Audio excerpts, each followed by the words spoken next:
Welcome back to a Transforming podcast. Really delighted today to be joined by Coleman Ayers, the founder of By Any Means Basketball, and hugely impressed. And I've learned a lot watching all the stuff Coleman shared over the last few years. So long overdue having him on the podcast. So Coleman, great to have you on.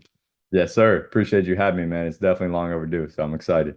Absolutely. So, first question, Coleman, what was it that made you actually start thinking differently as a trainer? Because we see the space, we see the dominant approach, as I call it. It's very entrenched in skills training as an industry in North America. What was it that actually made you curious to completely go away from everything you'd seen previously on social media and elsewhere? Yeah, absolutely. So I would say it was about 4 years ago, when I started kind of shifting how I approach the game. And it was at a time where I moved to a new city here in Miami. Actually, this is a little bit longer, so probably 5 years ago. So I was pretty recent to a new city, being in Miami. I didn't really know anyone. I never really grew up with any trainers or coaches who did player development as like their specialty. So I guess what I'm saying is like my journey to exploring this realm was very like independent.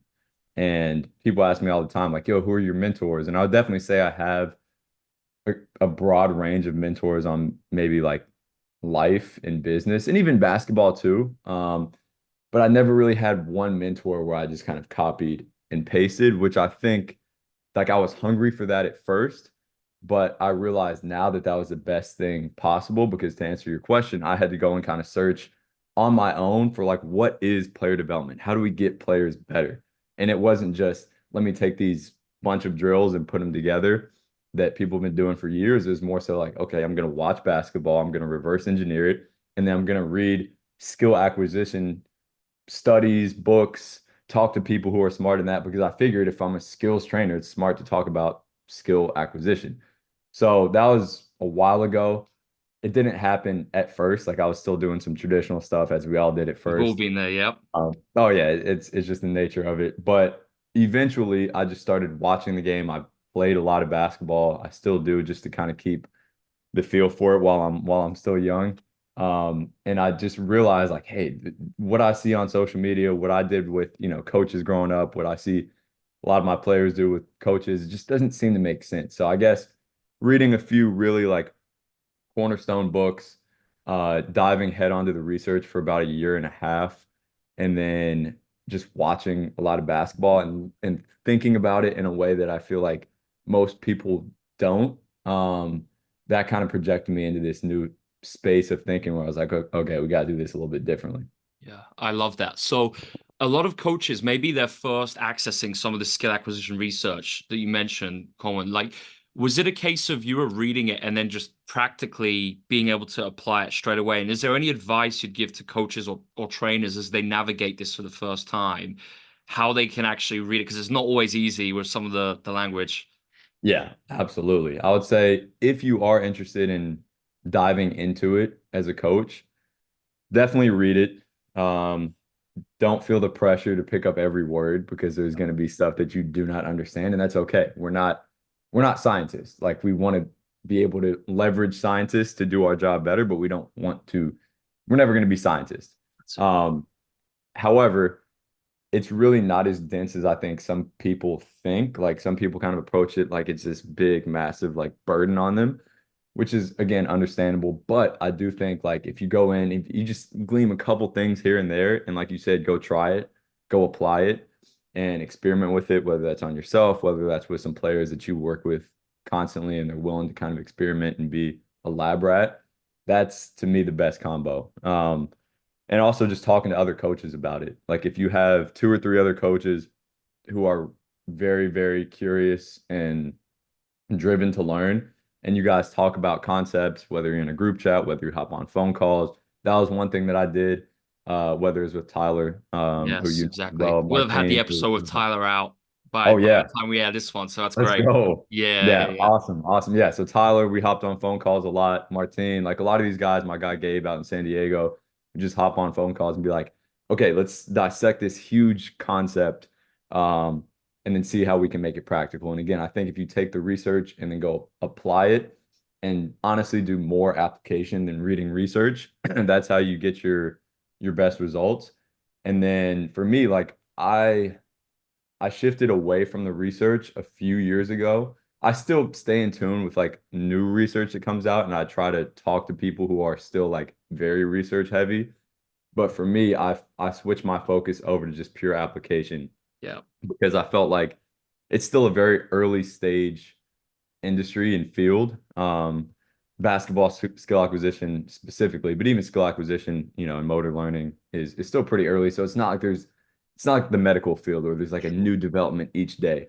So now I'm like, okay, with this base of knowledge that I have, how can I build on this, apply for, 90% of what I do, and then 10% is kind of staying in touch with research or going back and finding new things. So I would Nice. say once you get a good feel for it, apply it, try to, make that as practical as possible, and then just kind of, dip your feet back into that research here and there. Completely see that. It's kind of what I had in Italy, where it's just the 3 years of practical, Yeah. try it out. Yeah, makes complete sense. So one question, Colin, I was looking forward to asking you is about forms of life and just, we've got these social cultural constraints which impact how players play. And you've traveled the world and you're traveling the world extensively with By Any Means. And I think you must be seeing really interesting things in these forms of life. What impact, do you think it's important for coaches to actually have an awareness of some of these things? And does it maybe impact how they coach or train? Oh, 100%. I could, and I probably will at some point write a whole book on this because it's incredible. It's truly incredible to see like, if you go to somewhere in the Caribbean, how they're not only like the courts that they have access to and the style of basketball that they watch, but also like music that they grow up to, like how they Mm, dance, how they play other sports, how they like interact with people, the pace that they live life, like all this stuff comes into play when you're working with an athlete from a certain place. So again, that could be the Caribbean, that could be when you go to Asia, like it's super disciplined in my experience. mm, Certain countries in Asia. And then obviously you know about European basketball. That's probably the most well known. But even in Europe, which is something that a lot of Americans don't understand, is every country has its own flair to it. that's So it. me bouncing between 100%. Serbia one day and then Barcelona the next, and then the UK, it's three completely different styles of basketball. And this can go into, again, cultural things. So the values that they grow up on, which is, a huge determinant of how they not only play, but how they learn too, which is why I think it's so important for coaches to understand where the person that they're training or coaching is coming from. Because if I'm coaching a player from Serbia and then a player from Miami and then a player from South America who never really has had that much coaching, I'm going to coach those players completely different. And it's crazy to see how environmental constraints also shape the way players play. Like if you got, for example, if you're in the Philippines, you grow up as, a young Filipino hooper, you're outside playing barefoot on small courts with a lot of people, very physical basketball. So what emerges as an athlete is being able to play through physicality, being able to create physicality, being very shifty, because you're typically lower to the ground, got to drop your center of mass if you're always playing barefoot, which is something I've seen. Mm. And the creativity that comes from playing on smaller courts and maybe with like crappier basketballs is insane. And then again, like you can go into this for every single place, which is just so cool. But I think to answer your question on a broader scale, like I've realized that I wasn't getting to know the person and their background enough as well as I should have about 2 years ago when I started really traveling. And now I'm like, okay, even if you're from the States, again, if you're from DC, where I'm originally from, versus California, versus like a country town in the middle of the States, that this is going to change how you accept coaching, the relationships that you build with your teammates, and then learning how to gel all of these things together, either in a coaching environment or in a skills training environment, is massive. I love that response, Connor. It's why there's no copy paste that you can just plug in everywhere. Right. So on that note, just watching your activities, they're very creative, and I feel like you're always coming up with new ones. And even like one small tweak can sometimes just lead to a completely new activity or a new skill. And you touched upon it a little bit, but a lot of kind of coaches, trainers always ask for drills. And as we know, it's not necessarily just give me drills, but it's about how and the why you're actually making them. So I thought that would be an interesting question just to dive into the real specifics of your inspiration and that process that you go through between thinking about an activity, cultivating it, and then actually trying it out and debriefing, reflecting upon it. Yeah, absolutely. So I'd say there are a couple methods that I use to uh, generate drills, I guess. Number one is just reverse engineering a skill that you want to work on, which is like, or decision, as you know, like if you see a player screwing up, like we're in San Diego, watching our Adapt Academy team, which is like our club team, play in these like massive AU tournaments with a lot of length, with a lot of athleticism, with a lot of chaos. It's very just up and down basketball. It's a different style of basketball, for better or for worse, usually for worse, but for better or for worse. And I'm thinking like, all right, our guys are smaller, craftier, but they're not used to playing with longer or against longer defenders, particularly when they have speed coming up the court, and they're seeing like kind of a half trap come at them. Hmm. For me, it's like, all right, how do I reverse engineer that? Go on Amazon. I order those like, I call them the Wimby arms, Yep. the whatever you want to call them, blocking pads. Ordered like 8 of those. They were there the next day. And then we put together a 2v2 with a little bit of a disadvantage. Both defenders have those Wimby arms, and now they're playing against increased length and they're making that decision. So that one's the easiest to me, just kind of reverse engineering a decision that you see players like screw up a lot. And that's why I think coaching like a team and skills training should be more synergistic or ingrained more because you can literally see the decisions and the situations very specifically through which your athletes are struggling or they're killing it, and you need to continue to sharpen that. Number two is kind of what Martine said on your podcast, which is like just watching a bunch of other different sports. Like, I mean, not just sports, but everything. Love Like that. I came up with a warm-up drill the other day that was can't remember where I saw it from. I saw two kids playing on the playground. I promise you, this is a real story. Saw two kids playing on the playground.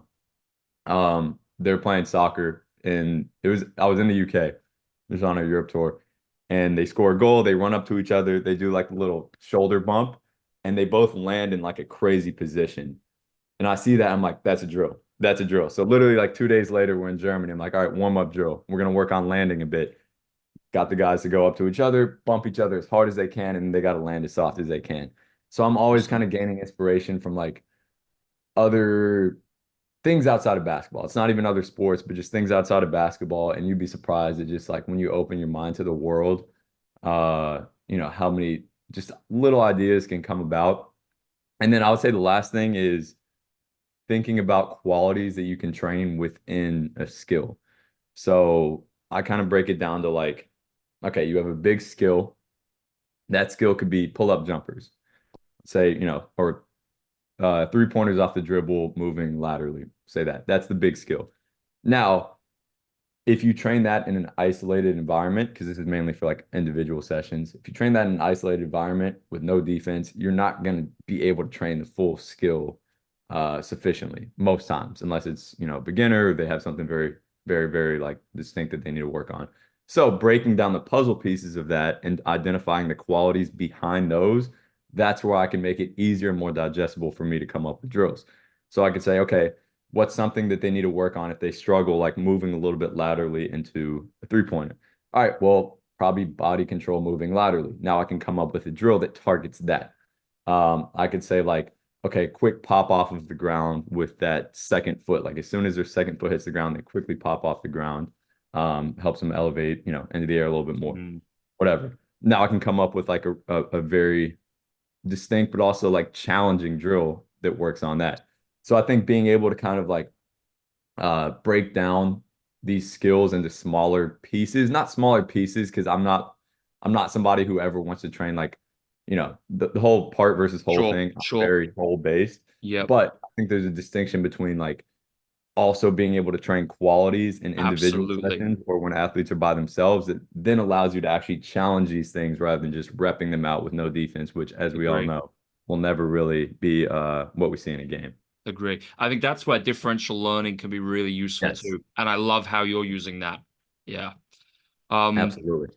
so I want to talk a little bit about Adapt Academy, Coleman, because I've seen glimpses on Instagram, and for me, it just I think if that was the norm in the US, like international teams, FIBA would never be able to compete with the USA national team. And it was the first year I've just spent actually living it, Yeah, extensively and working in the US. And it was pretty shocking, Common, just seeing the youth basketball scenes when I was seeing AAU and just no principles of play. Like you said, no integration between team development and player development. It's very right. siloed. And to actually be having, I guess it's like AAU, but doing it the right way, where you're training with skill act research and you're actually using principles of play, it could change the game, right? So I'd love just to hear more about that project because I think the US coaches listening would be fascinated by that. Yeah, absolutely. So I guess the our inspiration, well, there are a few different like reasonings behind our inspiration. But number one, like so in Europe, in my experience, everyone looks to America as something that's like, or at least kids, where it's like almost unattainable. It's like, how do I get that level of Mm, skill, that athleticism? And it's true. Like the individual skill level that we have here is crazy, and it's probably something to, you know, strive for it to some extent. In America, everyone's the European style, the IQ, just yeah, the feel for the game. So there's always like the grass isn't always greener. It's like even Americans like, oh, the way they develop players is so much better. And then I go over and I see still a lot of like traditional absolutely. training, Yep. but there are certain things that we can take and reverse engineer from the European basketball culture. And I think that's where our inspiration came in. And that's a whole podcast for another time, just the differences between the two development systems. But we wanted to take AU basketball, not do something outside of it, do something kind of with, in the corner of AAU basketball where it's still in that space, but it's different. And what that looks like is uh, a club where players can come in basically 7 days a week and develop. They're playing one most months tournaments, maybe two. Most of our gameplay is going to be scrimmages. So at the end of the week, we'll get with another team. We'll train for an hour or two with that other team, and then we will play, but in a way where we can coach it up. We can stop the game. We can break it down a little bit. So now you have gameplay, which all these players need, as we know, but you're getting active coaching through that gameplay. Another big focus and something that I didn't even realize was so limited in America was just teaching players how to play the right way with principles of play, just with conceptual offenses. And it's been crazy how much these players, not only how much different it is at first for them, but Mm, also how well they pick it up. And I think we underestimate how well players can and how quickly they can start to pick up these principles.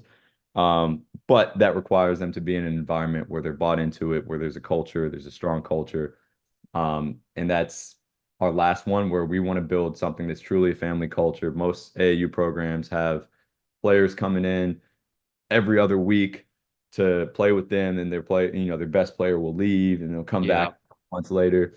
Whereas our goal is to lock in players for 6 months at least and ensure that they can stick around with us, can actually see results, buy into the culture, and every step along the way, we want to ensure that there is truly a family culture being built where it's not just basketball, where we can check in with them about their schoolwork, which we do, where they can come in and we can go to the beach and have a beach workout, and everybody will show up, have fun, and then we go to the court, have, a really intense session.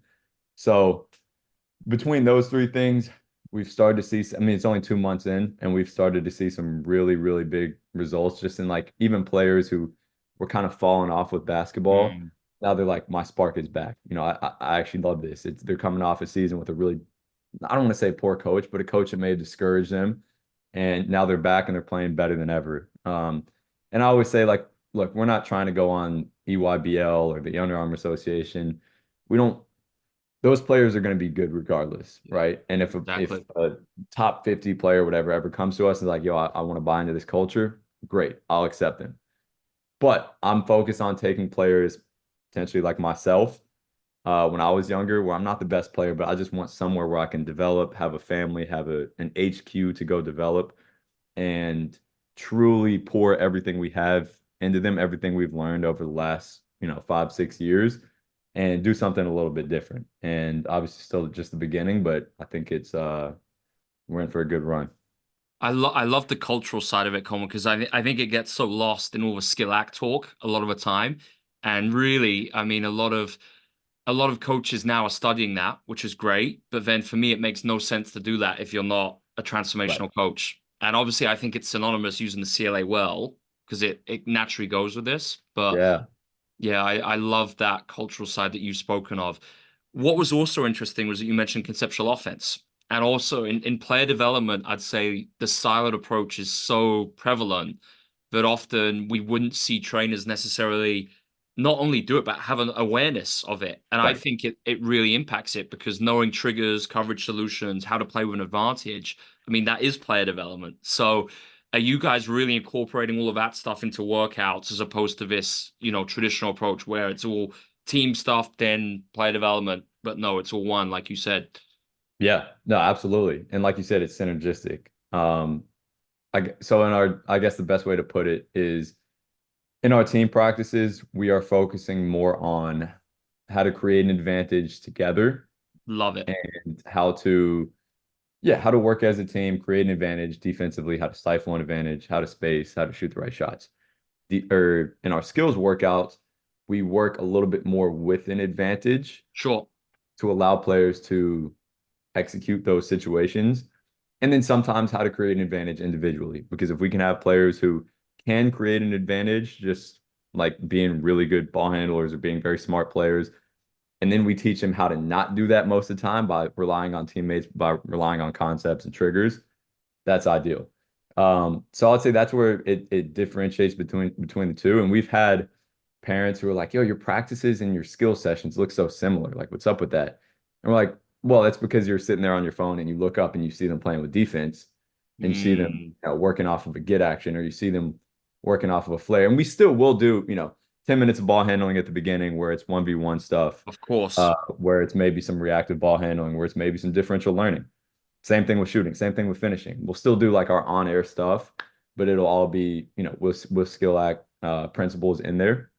But a lot of it will circle back to, and this is in our skill sessions, we'll circle back to team play, but again, in a way that allows them to execute on advantages and to create their own advantages in a lot of ways.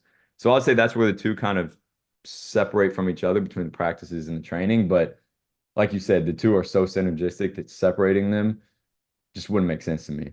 Yeah, I love that. So, Colin, my last question is I've got your book, Deep Skill, on my reading list, and I'm Yes, gonna sir. I'm gonna get it read over the summer. It's been on my list for a while. Could you talk a little bit just about the premise behind that and I guess why we actually do need to reframe skill within the basketball world? Yes, absolutely. So what we traditionally think of as skill is number one, very limited to what we do with the ball, whether it's how Mm, we place a finish, whether it's how we shoot the ball and put it into the rim, whether it's how we handle the ball. And that absolutely is skill. Just like that's part of it. That's part of skill. What I talk about in the book is there are probably three additions to skill that I would like to make. Number one is how we move. So even mm, without the basketball, if you can move fluidly, if you can move effectively, if you can move efficiently, that's a skill. It's not just with the basketball, it's how we move our bodies. Number two, can you execute these skills in environments where it's chaotic, where you have to obviously include perception and action, the entire cycle, and in situations that you may have not seen before? Is that transferable to situations where you may have not seen before? So, yes, you can make a certain type of jumper, but can you also take that same concept in a situation where, maybe they throw a new defensive coverage at you, maybe you're fading in a way that you've never really faded before or worked on, and can you still execute that skill because it's able to be transferred to other situations? And then three, which I saved for future content down the line, potentially another book, whatever it may be, is can you make the game easier on yourself and on your team without the ball even in your hands? Can you find space? Can you manipulate the offense to create the most advantages for yourself and for your team? It's the whole like I always give the example of Sasha Vezenkov, obviously EuroLeague MVP a couple years ago. Most Americans, especially, would look at him and be like, "Guy's not skilled. He's just a shooter. He's just, your standard shooter." And there's some crazy stats about him, but the dude scored like 250 points on 26 dribbles or something. And to me, that's also skill. It's a large part of skill. Can you see the game so well and understand patterns so well that you can attack and manipulate these to make the game easier for yourself, whether that's scoring, whether that's playmaking, whether that's Sure. rebounding, whether that's defense. So I think this is this book is Deep Skill is kind of a an alarm in a way to kind of show people like, okay, skill isn't exactly what we think it to be. And then it expands a little bit on how you build that in a very conceptual, broad sense, like, Yeah. dumbed down science. And then also very specific tools that we can use, whether it's differential learning, whether it's fatigue, whether it's visualization, just different tools that you can kind of use as like spices in your practice to uh to boost this. So yeah, man, I think we definitely got to kind of reframe how we see skill, and I think it's coming along, but hopefully people who have read the book have gotten something from it. Amazing. That made me more excited to get into it. So Yes, thanks so sir. much, Coleman. Absolutely. I really enjoyed this episode. So big thanks for taking the time and looking forward to continuing to consume all the amazing content you're putting out. So thank you. Absolutely, man. Thank you. I appreciate it.